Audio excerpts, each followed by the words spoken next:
"Sir, you can't sit here." My breath caught in my throat. On the cold tiles of the platform, I sat cradling my swollen belly, 6 months along, so heavy now that standing had become an ordeal. The security guard stared at me like I was some kind of criminal, his expression a mixture of disgust and authority. I just need a moment. There are rules. No begging is allowed on this platform." "Begging?" My eyes filled with tears. I wasn't a beggar. I was just exhausted, completely and utterly exhausted.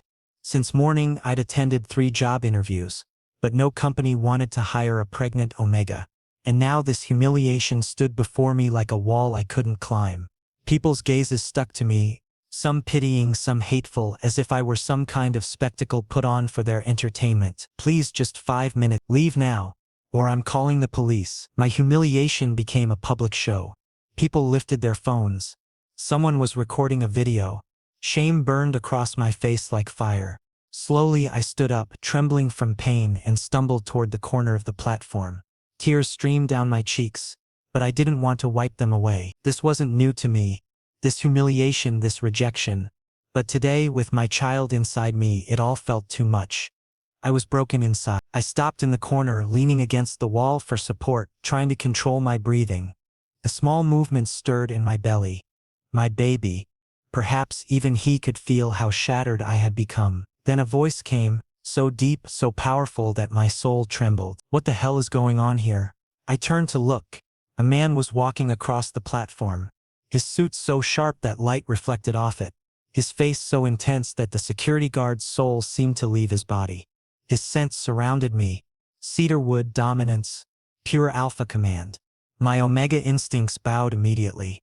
But his eyes, they were on me. On me in that corner, where I was hiding and wiping my tears. "Sir, this Omega was begging. Did I ask you?" The venom in his voice made the guard step back. Then he walked straight toward me, such confidence in his steps that people automatically moved aside. I became afraid. Alphas had never been in my favor. But he knelt before me and removed his coat, draping it over my shoulders. "Are you okay?" His voice was gentle. So gentle that I couldn't believe it. I couldn't speak. I just kept crying, hiccuping, and he was looking at me. As if I wasn't a burden, not a nuisance, as if I actually mattered. "Who was trying to throw you out?" he asked, steel entering his voice. "Who the hell do you think you are?" The security guard shouted. Now defensive, the Alpha made just one phone call. "Derek. Platform 9. Fire the entire security team. Now. And file disciplinary action for harassments." My heart stopped. Who was this man? With one phone call, everything had changed. The guard's face went pale. "Sir, I was just following protocol. Your protocol is to humiliate pregnant people, to treat vulnerable individuals like trash." The Alpha's voice cut through the air like a blade. "Security protocols exist to protect people, not to abuse them." I watched in stunned silence as more suited individuals appeared. Managers, supervisors, all looking terrified. The Alpha didn't raise his voice again. He didn't need to. His presence alone commanded absolute authority. He turned back to me, his expression softening completely. "Can you walk?" I nodded weakly, though my legs felt like they might give out any second. "I'm taking you somewhere safe. Somewhere you can rest and be examined by medical professionals." He offered his hand, strong, steady, warm. Trust me. I didn't know why, but I did. Maybe it was the genuine concern in his eyes. Or maybe I was just too tired to fight anymore. I placed my trembling hand in his, and he helped me to my feet with such careful gentleness that fresh tears spilled down my face. As we walked past the security guard, the Alpha stopped. "You had one job, to keep people safe. Instead, you chose cruelty. Remember this moment when you're looking for your next job." The guard opened his mouth, then closed it. Seemingly deflated, the Alpha led me through corridors I didn't know existed within the subway system. Private hallways with polished floors and soft lighting. People we passed immediately stepped aside, nodding respectfully at him. Whoever he was, he hated respect or perhaps fear. "What's your name?" he asked as we walked. "Eric," I whispered. "Eric," he repeated as if testing how the name felt. "I'm Cyrus. Cyrus Hunt." The name hit me like a shock. Cyrus Hunt. The Cyrus Hunt. Even someone like me, living on the streets, had heard of him. The billionaire who owned the city's entire transit system. The self-made alpha who had revolutionized urban transportation. And he was helping me. Why? The word escaped before I could stop it. He glanced at me, something unreadable in his expression. Because what happened to you was wrong. Completely wrong. And because I have the power to make it right. We reached an elevator I'd never seen before, private, luxurious. As the doors closed and we ascended, I felt the world I knew falling away beneath me. In the reflection of the polished metal doors I saw us, a powerful alpha in an expensive suit, and a broken omega in dirty, worn clothes with a pregnant belly. We didn't match. We couldn't possibly match. But when I caught Cyrus looking at me in that same reflection, there was no judgment in his eyes. Only concern. Only care. The elevator opened to reveal a medical facility that looked more advanced than any hospital I'd ever seen. Medical equipment lined the walls. Everything sterile and pristine. A paramedic immediately approached, professional and kind. Get him examined, Cyrus instructed. Full workup.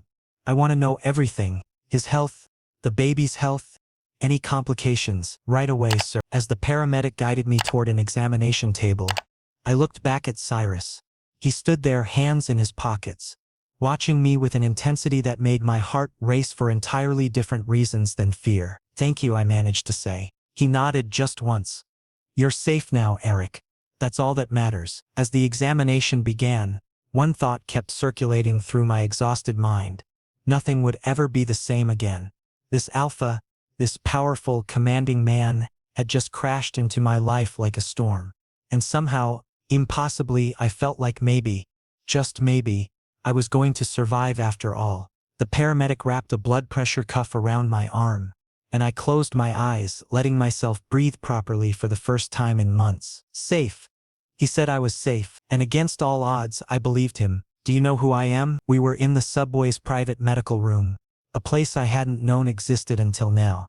The room was constructed with glass panels, filled with state-of-the-art medical equipment. The paramedic was checking my vitals, blood pressure, heart rate, the baby's heartbeat, while this alpha who had brought me here stood nearby, arms crossed, eyes locked on me. His concern seemed genuine, which confused me even more. And no, I whispered, looking at him. Cyrus Hunt. I own every subway line in this city, every station, every rail. My breath caught. Cyrus Hunt. The Cyrus Hunt. Always in the newspapers. Ruthless billionaire, transit empire king, the youngest self-made alpha who had revolutionized the entire city's transportation system. And he was standing before me. For me. For a homeless, pregnant omega who had been sitting on a platform crying just hours ago. But why? Why are you helping me? His jaw tightened, as if he was searching for the answer himself. Because what happened to you was wrong. Completely wrong. And because, he paused, his eyes moving across my face, because you're pregnant alone, and nobody took care of you. When you needed care the most, something inside me broke. I cried again. Cyrus said nothing, just placed his hand on my head, and that touch, it was so gentle I thought I might be dreaming. No alpha had ever touched me like this. Without lust, without control, just comfort. The paramedic reported, vitals are stable, but there's severe dehydration and malnutrition. Stress levels are also elevated. He needs immediate rest and proper nutrition. Cyrus nodded. Arrange it. Best care available. No compromises. Then he looked at me. Your name? Eric. I said, my voice slightly more stable now. My name is Eric. Eric, he repeated, as if the name was some kind of treasure. The way he said my name felt different, respectful, caring. Where is your baby's father? A current ran down my spine. This question, it always hurt. He left. When he found out I was pregnant, he abandoned me. Said it was my problem, not his. Cyrus's expression darkened. His scent changed slightly. Protective, possessive alpha scent. His name? Why? Because I'll find him. And I'll force him to take responsibility for you. I can also pursue legal action for child abandonment. No! I shouted in panic, raising my hand. No! Please! I don't want him back. I never want him back. I just want to be with my baby. Just the two of us. Cyrus studied my eyes. deep, searching, as if reading my soul. Then he nodded. All right. I won't do anything against your wishes. But Eric, you need a place to stay, proper medical care, a support system. The condition you're in right now isn't safe for you or your baby. I'm not a charity case, I said, becoming slightly defensive. This isn't charity. Cyrus came closer, close enough that his scent enveloped me, warm, intoxicating. This is responsibility. Mine. The city's subway system failed you. My employees humiliated you. I won't fail you. It's my responsibility to fix this situation. My heart clenched. Was he saying this or something more? But I was so weak, so vulnerable that I couldn't argue. And truthfully, I needed help. Desperately. One condition, I said, gathering some courage. Tell me, I'll work. I don't want charity. I'll do something for you if you help me. Any work I can do. Cyrus's lips quirked, for the first time, and almost smile. Deal. But right now your only job is to take care of yourself and your baby.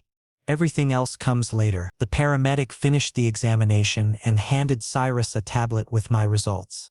His expression grew more serious as he read. Severe malnutrition, early signs of anemia, elevated cortisol levels indicating chronic stress. Cyrus's voice was controlled, but I could hear the anger beneath it. How long have you been living on the streets? 2 months, I admitted quietly. Maybe a bit more. He closed his eyes briefly, as if in pain. When he opened them again, there was determination there. That ends today. I can't just— You can, and you will. His tone left no room for argument. But it wasn't cruel. It was protective. I have a penthouse with more than enough space.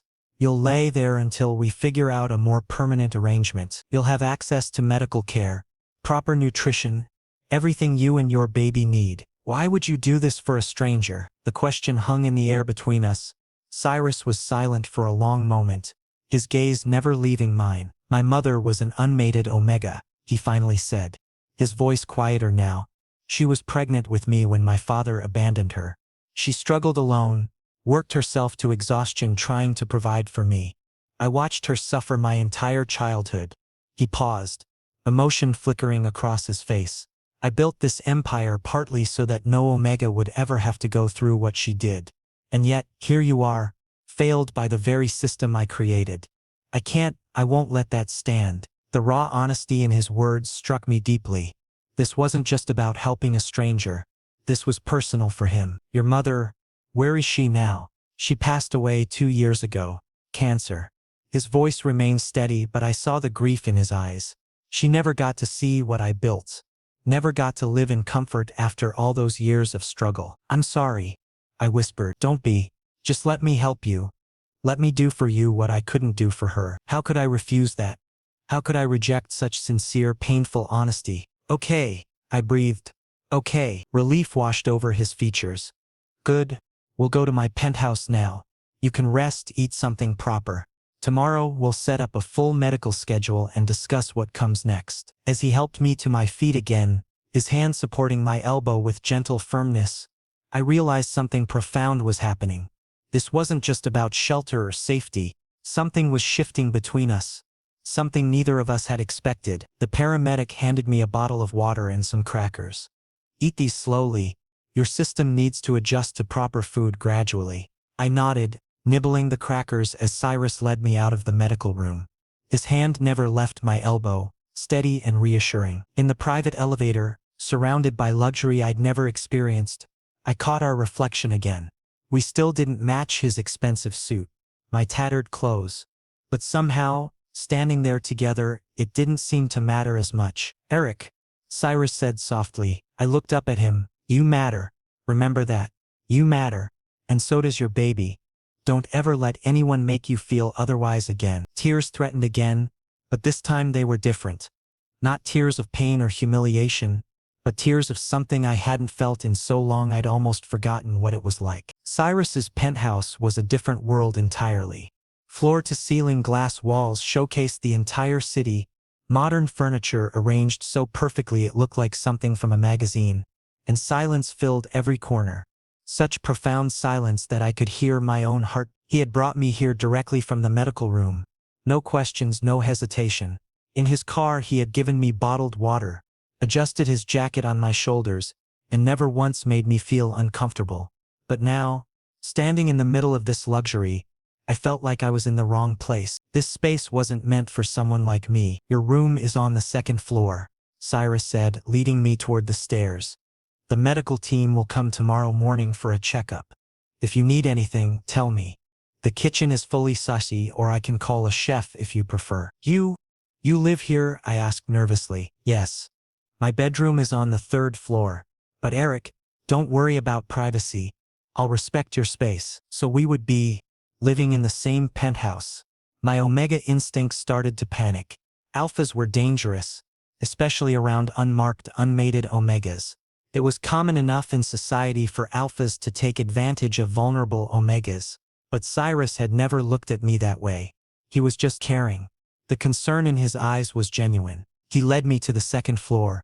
A spacious bedroom awaited, king-size bed, attached bathroom, and a small balcony overlooking the city lights. Soft blankets covered the bed.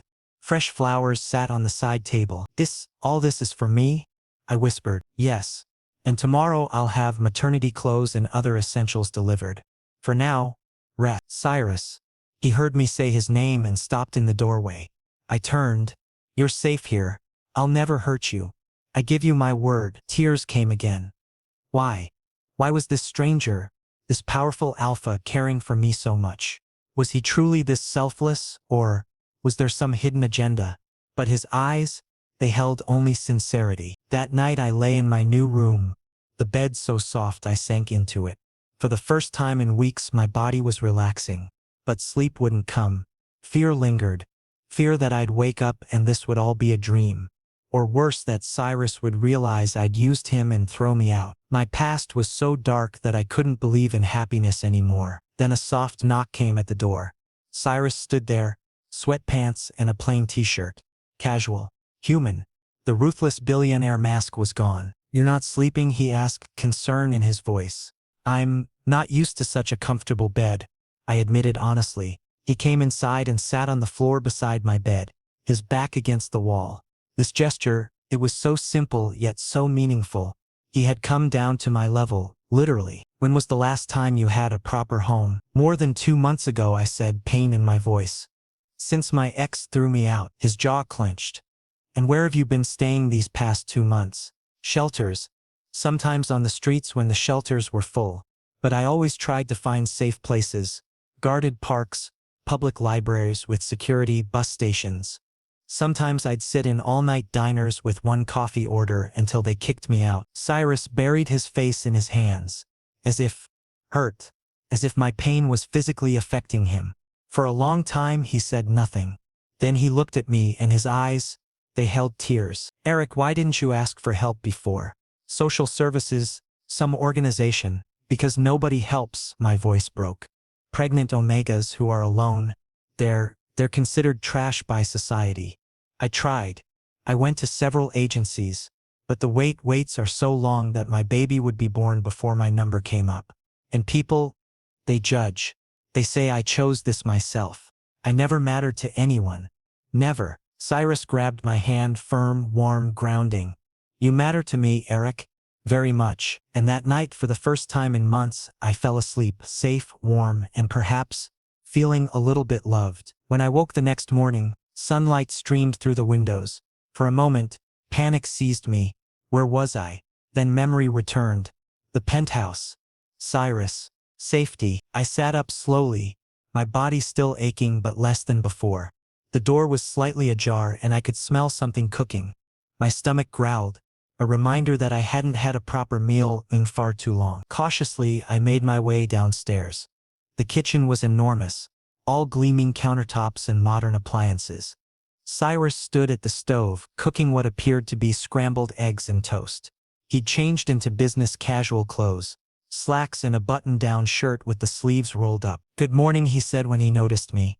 How did you sleep? Better than I have in months, I admitted. Good. Sit down. Breakfast is almost ready. I sat at the kitchen island, watching him move with practiced efficiency. It was surreal, a billionaire making me breakfast in his own kitchen. You cook? I asked. I learned young. My mother worked long hours, so I had to fend for myself. He plated the food and set it in front of me. Eat slowly. Your stomach needs to adjust. The food was simple but tasted incredible. Or maybe everything tasted incredible when you'd been surviving on whatever scraps you could find. Cyrus sat across from me with his own plate, though he ate little. Instead, he mostly watched me, that same concerned expression on his face. The medical team will be here in an hour, he said. They'll do a complete examination and set up a care plan for you and the baby. You don't have to do all this. I know I don't have to, I want to. His eyes met mine, intense and unwavering. Eric, I meant what I said yesterday. This is my responsibility. But it's also more than that. What do you mean? He was quiet for a moment, seeming to choose his words carefully. When I saw you on that platform being treated so cruelly while you were at your most vulnerable, something in me shifted. I couldn't walk away.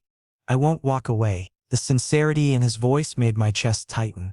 Nobody had ever spoken to me like this with such raw honesty and care. I don't understand why you care so much about me, I whispered. We're strangers. Maybe we won't be strangers for long. Cyrus said softly. Maybe we're meant to be something more. The words hung in the air between us, heavy with possibility. My heart raced, emotions swirling inside me that I couldn't name. Fear, hope, longing, confusion, all tangled together. Before I could respond, the doorbell rang. The medical team had arrived. As Cyrus went to answer it, I sat there, one hand on my belly, feeling my baby move inside me.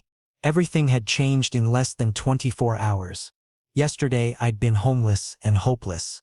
Today I was sitting in a billionaire's penthouse, eating a proper meal, about to receive medical care. And somehow, impossibly, I was beginning to believe that maybe, just maybe, everything was going to be okay. The next few weeks settled into a rhythm I'd never experienced before.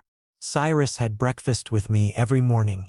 He didn't talk much, but his presence was enough. I was slowly becoming comfortable with his routine, with his protective glances, with the way he looked at me when I struggled with morning sickness. He was always there, offering me water, holding my hair back, saying nothing but just being present. The medical team visited regularly, and the doctor said my health and the baby's were improving.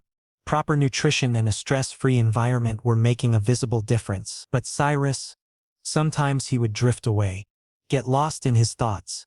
I could see there was something in his heart he wasn't sharing. One day when we were having breakfast on the terrace, the city skyline spread before us, the morning breeze gentle, Cyrus suddenly asked me, Eric, do you ever worry that your child will reject me? Because I'm not the biological father? I stopped, fork in hand. Where did this question come from? Why?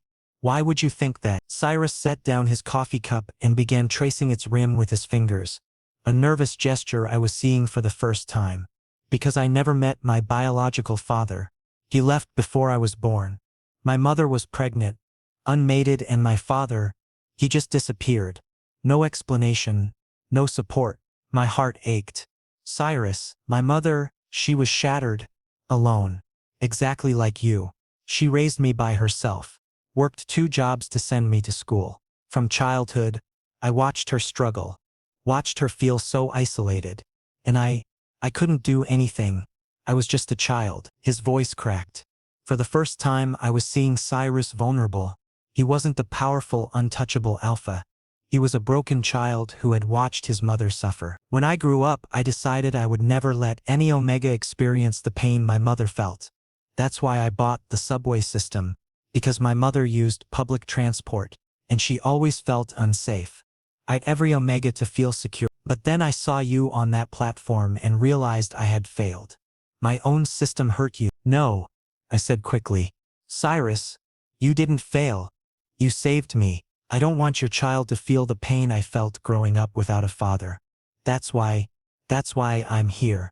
For you. For your baby. If you'll let me, I want to be a father to this child. Not biologically, but from the heart. My eyes filled with tears. This man, this powerful, formidable alpha, he was just trying to heal from trauma. By helping me, he was helping his mother, correcting his past. And he wanted to be my baby's father. You're a good person, Cyrus, I whispered, placing my hand on his.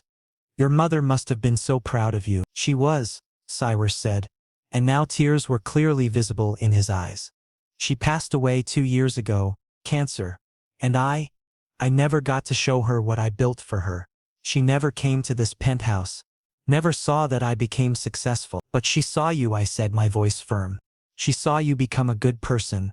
And that's the greatest success of all. Cyrus took my hand and kissed it, respectful, tender. And in that moment something shifted. The chemistry between us was no longer just gratitude or sympathy. It was something else. Something deeper. But then, a few days later, disaster struck. The doorbell rang. Cyrus opened the door, and my blood ran cold. It was him. My ex. My baby's biological father. Ethan. Give Eric back, he demanded. Fake authority in his voice. He belongs to me. Cyrus's scent exploded. Alpha rage, pure dominance that I had never felt before. You're 1 second late. 7 months late. Leave now. I'll go to court. Ethan shouted. He was my partner and that's my child. Go ahead. I'll defeat you there too. Cyrus tried to close the door, but Ethan wedged his foot in. You think you can buy Eric? This Omega isn't your plaything. I was watching from inside, my hands trembling. Fear ran through my entire body. Ethan, he was back. He would take me away. He would hurt me.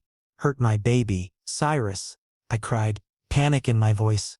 Please, he'll hurt me. In 1 second, Cyrus grabbed Ethan's collar and literally threw him outside. If you approach Eric again, I'll have you arrested. Harassment, stalking, child abandonments. My lawyers will destroy your life. Understood? Ethan tried to say something, but Cyrus's security guards arrived. They escorted him away. When the door closed, I collapsed. My legs stopped supporting me. Cyrus caught me before I hit the floor and pulled me into his arms. Tight. He'll take me back. I sobbed. He'll file a court case and I won't let you go. Never, Cyrus said, looking into my eyes.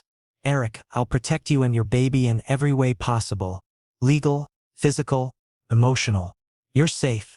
With me, you'll always be safe. And in that moment, when Cyrus held me against his chest, his heartbeat calming my soul, I knew I had fallen in love with this alpha, completely. Hopelessly. The days following Ethan's appearance were tense. Cyrus hired the best lawyers, gathered evidence, prepared for the inevitable legal battle. But he never let me see his stress. Around me he remained calm, reassuring, present. One evening as we sat in the living room, him reviewing legal documents, me reading a book on pregnancy, he looked up at me. Eric, I need you to understand something. I set my book down. What is it? No matter what happens in court, no matter what Ethan tries to claim, you and this baby are under my protection. I have resources, influence, and most importantly, I have the truth on my side. He had you when you were most vulnerable. That's not a father. That's a coward. I know, I whispered, but I'm scared. What if the judge then will appeal? We'll fight until there's nothing left to fight with. I promise you, Eric, you won't face this alone. His determination, his unwavering support, it made me feel something I hadn't felt in so long. Safe, truly deeply safe. Why are you doing all this? I asked softly. You could have just helped me find a shelter, given me some money and moved on. Why go to all this trouble? Cyrus was quiet for a long moment. Then he stood, came to sit beside me on the couch, and took my hands in his. Because when I saw you on that platform, something inside me recognized something in you. Pain, yes. Vulnerability, yes. But also strength. The kind of strength my mother had. The kind of strength that it's to keep going when everything is falling apart. And I thought, if I could help you, if I could protect you the way I couldn't protect her, then maybe, his voice caught, maybe I could finally forgive myself for not being enough back then. I squeezed his hands. You were a child. You were enough. Maybe. But I'm not a child anymore. Now I have the power to make a difference. And I choose to use it for you. The sincerity in his eyes, the raw emotion in his voice, it broke down the last walls around my heart. Without thinking, I leaned forward and rested my head against his shoulder. Thank you, I breathed, for everything. His arms came around me, gentle and protective. You never have to thank me, Eric. This is where you belong now. Here, with me. And as we sat there in the quiet evening, the city lights twinkling outside, I let myself believe it. Let myself believe that maybe, despite everything, I had finally found home. The courtroom atmosphere was heavy. The smell of old books, tension hanging thick in the air, and fear coiling in my chest. I sat on the bench beside Cyrus, his hand gripping mine tightly. My ex, Ethan, sat on the opposite side with his lawyer suited, confident as if he'd never hurt me at all, as if he were the victim here. The judge settled into her seat and surveyed everyone. Me, then Ethan, then Cyrus. "This is a custody hearing regarding the unborn child of Mr. Eric," the judge announced. "Mr. Ethan claims parental rights as the biological father. Mr. Eric opposes this. Let's proceed." Ethan's lawyer stood. "Your Honor, my client has a fundamental right to a relationship with his biological child. Mr. Eric has unjustly cut him off." "Objection." Cyrus's lawyer, a sharp, experienced woman, rose to her feet. "Mr. Ethan abandoned Mr. Eric when the pregnancy was announced. Medical records and homeless shelter documentation prove Mr. Eric's dire circumstances, while Mr. Ethan provided no support whatsoever." The judge looked at Ethan. "Mr. Ethan, did you provide financial or emotional support to Mr. Eric during the past 7 months?" I couldn't afford," Ethan stuttered. "But you can afford it now? Interesting." The judge adjusted her glasses. "And where did this sudden interest come from?" Ethan fell silent. His lawyer looked nervous. Then I was called to the stand. My legs were shaking, but Cyrus squeezed my hand, reassuring, grounding. I stood and walked to the witness box. "Mr. Eric." The judge looked at me with compassion in her eyes. "Would you like to say something on your behalf?" I took a deep breath. "Your Honor, when I told Ethan I was pregnant, he left me. He said it was my problem, not his. He threw me out of our apartment. I had nothing, nowhere to go. I lived on the streets, in shelters. There were times I thought about ending it all. But my baby kept me alive." My voice cracked. The courtroom was silent. People listening. Even the judge. "Ethan left me when I needed him most. And now he's here because he found out I'm with Cyrus Hunt. This is about money, not parenting." "That's a lie," Ethan shouted, standing. "I want my child." "You want financial leverage," Cyrus said. Ice-cold authority in his voice. "You think if Eric is with me you'll get child support payments. Or worse, if you get custody you'll use the child as leverage to extort money." The judge banged her gavel. "Order. Mr. Ethan, sit down." Then the judge reviewed the documents. Medical records, shelter logs, bank statements, showing Ethan hadn't contributed a single penny. Ethan's lawyer had no solid arguments. "Mr. Ethan," the judge said firmly, "you abandoned your parental responsibilities when Mr. Eric was most vulnerable. You provided no financial support, no emotional support, and now you're suddenly interested when Mr. Eric is in a stable environment. This court denies your petition for custody. Furthermore, if you harass Mr. Eric, a restraining order will be issued." The gavel struck. Case dismissed. Ethan stood defeated, angry. "You'll regret this, Eric," he shouted as guards escorted him out. "You think this alpha will keep you forever? When he's done using you, you'll be alone again." But his voice faded away. I was free. Legally. Emotionally. My baby was safe. Outside the courthouse, Cyrus took my hand. Among the crowd, media cameras were flashing. They'd recognized Cyrus Hunt. But Cyrus didn't care about anyone else. He was only looking at me. "Are you all right?" Yes," I whispered. "But Cyrus, why did you do all this for me? You're a billionaire. You could have any omega you want. And yet you—" He stopped. In the middle of the crowd, cameras rolling, and he cupped my face in his hands, gentle, reverent. "Because I love you, Eric. From the first day, when I saw you on that platform, breaking down but still so strong, I knew I could never let you go. You're not just some charity case to me. You're my world." My heart stopped. The cameras, the people, the media, everything blurred. There was only Cyrus, only his eyes, only his confession. "But I'm damaged. Pregnant with another man's child." "You're perfect," Cyrus interrupted, pressing his forehead to mine. "And your baby will be mine. Not by biology, but by heart. In every way that matters. If you'll let me, I want to be your partner. Your child's father. If you'll give me that honor." I cried. Tears of joy. For the first time, these tears weren't from pain.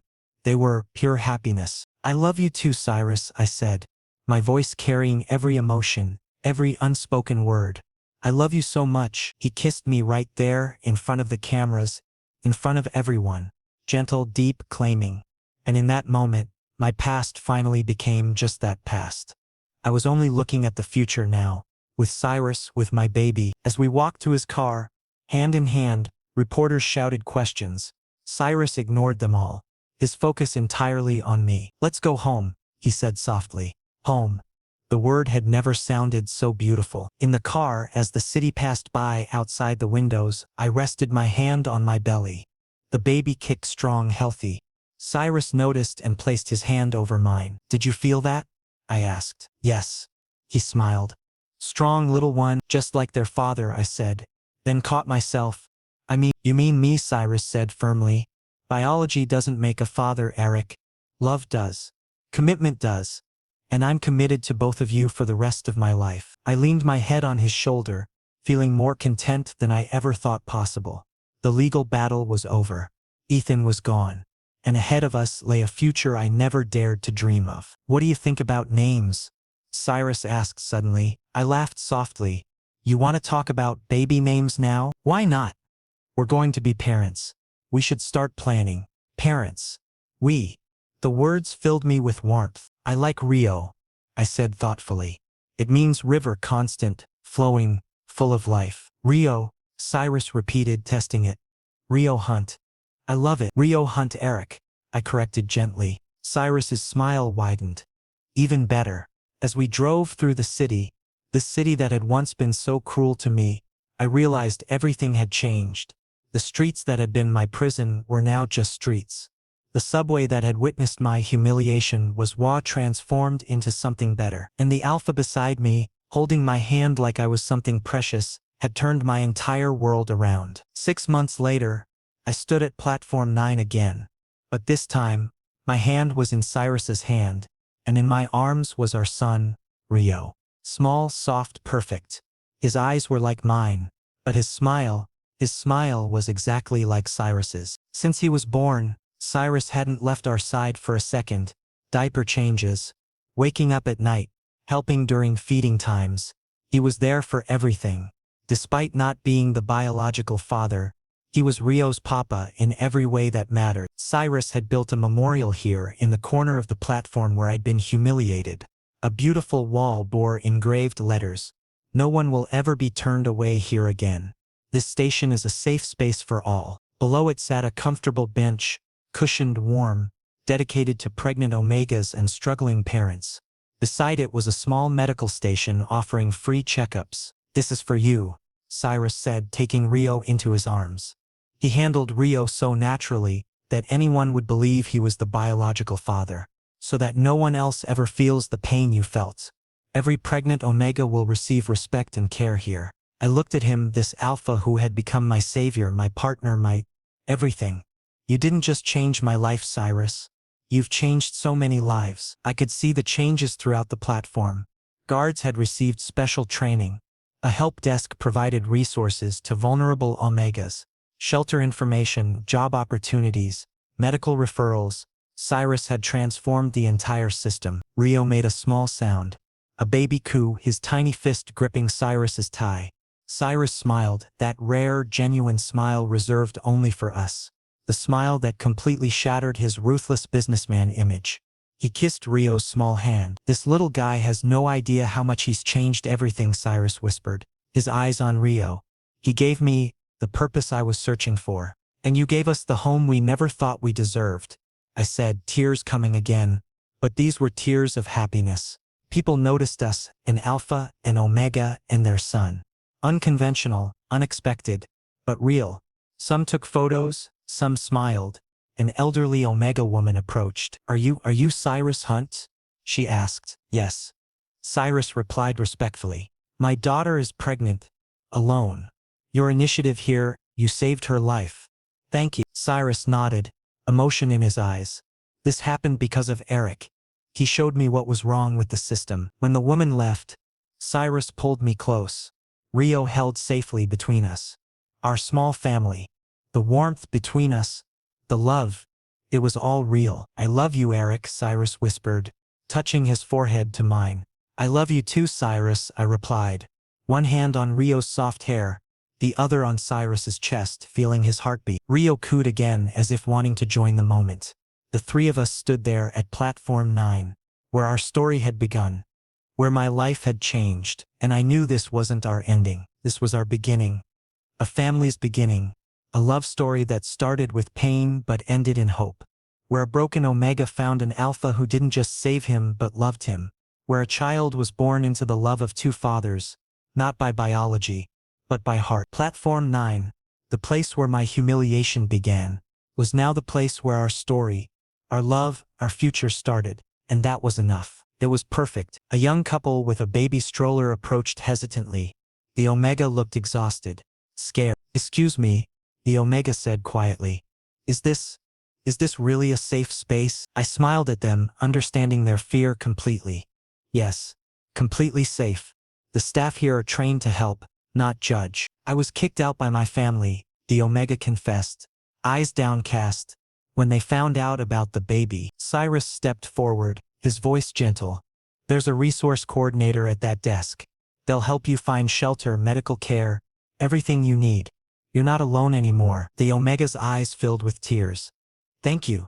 Thank you so much." As they walked toward the help desk, I felt Cyrus's arm around my waist. Rio nestled between us, making happy baby sounds. "You see that?" Cyrus said softly. "That's why we did this. So no one else has to suffer like you did." "Like we both did," I corrected. "You suffered too, watching your mother struggle. But that suffering led me to you," Cyrus said, kissing my temple. "And I wouldn't change that for anything." A transit worker approached, one of the newly trained staff. "Mr. Hunt, the new protocols are working perfectly. We've helped 17 families this month alone." "Excellent," Cyrus said. "Keep me updated on their progress. I want to know if anyone falls through the cracks." The worker nodded and left. I looked up at Cyrus in wonder. "You're really committed to this, aren't you? To making sure no one suffers unnecessarily?" "Absolutely." He looked down at Rio. "I want our son to grow up in a world that's kinder than the one we experienced." Rio grabbed my finger, his grip surprisingly strong for someone so small. In that moment, surrounded by the bustle of the station, I felt completely at peace. "We should go," Cyrus said. "Rio needs his afternoon nap." As we walked toward the exit, I glanced back at the memorial wall, at the comfortable benches, at the help desk where the young couple was already receiving assistance. This place, Platform 9, had witnessed my lowest moment. But now it stood as a testament to transformation, to hope, to the idea that broken things could be made beautiful again. Cyrus noticed me looking back. "What are you thinking?" "That sometimes the worst moments lead to the best outcomes," I said. "If I hadn't been on this platform that day, if you hadn't found me, I would have found you eventually," Cyrus said with certainty. "Somehow, some way, we were meant to find each other." Outside the station, the city stretched before us. The same city that had once been so cold and cruel, now filled with possibility and promise. Our car waited at the curb. As Cyrus carefully placed Rio in his car seat, securing every strap with practiced care, I watched him with overwhelming love. This Alpha, this powerful, commanding man, was gentle with our son. Patient, loving. "Ready to go home?" he asked, straightening up. "Yes," I said, taking his offered hand. "Let's go home." As we drove through the city streets, Rio sleeping peacefully in the back, Cyrus's hand in mine, I thought about everything that had brought us to this moment. The pain, the fear, the humiliation, but also the hope, the love, the family. All of it had been necessary. All of it had led here, to this car, this man, this baby, this life. Platform 9 would always be special to us. Not because of what happened there, but because of what came after. It was where our story began, where love found a way through darkness. And now as we headed home together, I knew with absolute certainty this was just the beginning. Our best chapters were still ahead.